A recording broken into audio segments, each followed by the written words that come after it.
Okay, I'm going to potentially reveal my age here, which isn't a big deal.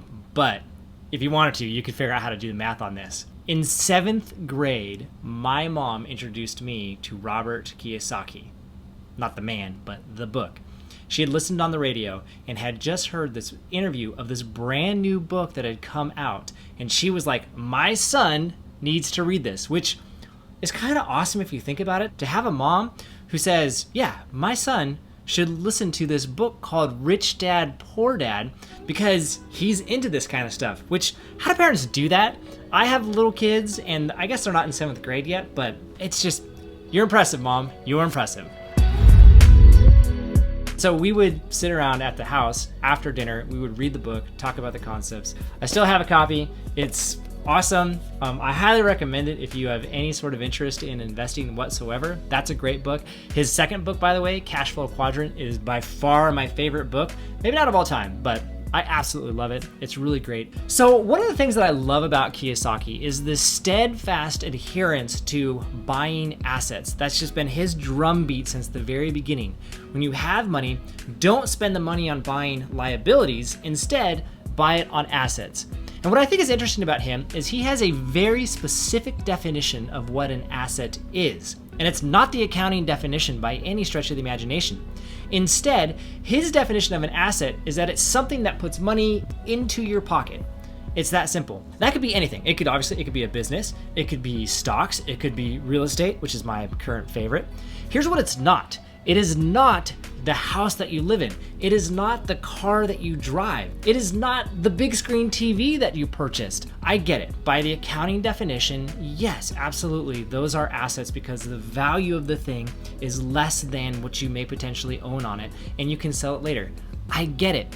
But when we go off the definition of puts money in your pocket, which I would say is a financial wealth definition, which makes it something where if you didn't have to work for money, you wouldn't have to, and buying this asset gets you just that much closer to it.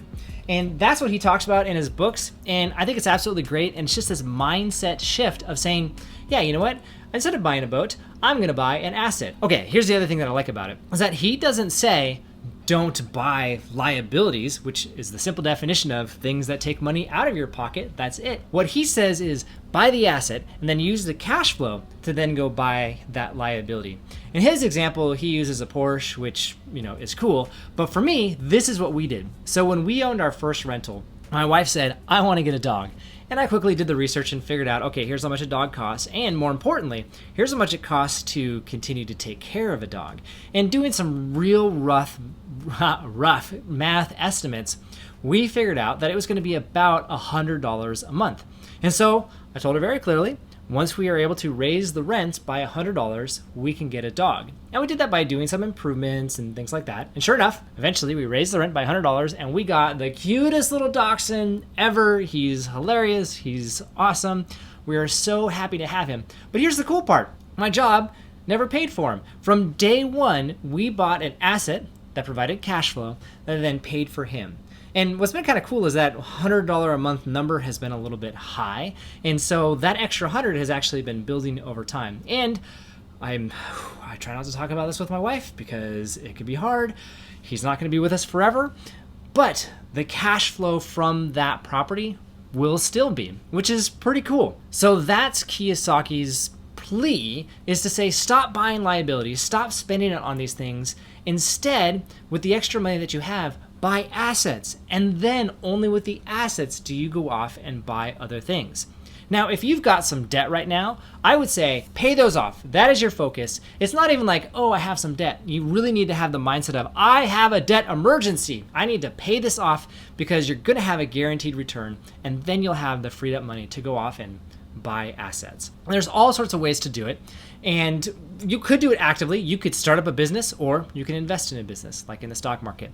You could go buy a rental and manage it and do all that, which is what I did, and it was awesome and also really hard when I had a full-time job, but you could do that. Or you could passively invest as well. And that's a way for you to get that asset and still get the cash flow benefits of it while still being able to spend time with your family and friends and still grow wealth. So that would be my plea to you as well, if I may do what Kiyosaki does, is Go buy assets. Don't spend it on liabilities. Don't buy the boat. Don't buy the bigger house. Don't buy the nicer car. Learn to live well within your means and instead go buy assets. And then with those funds, then you can, if you wanted to, go get the boat, buy the nicer car, things like that. But only do it from your cash flowing assets.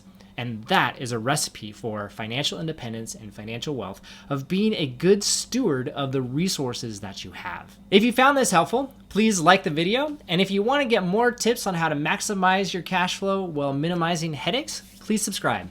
Thanks for watching.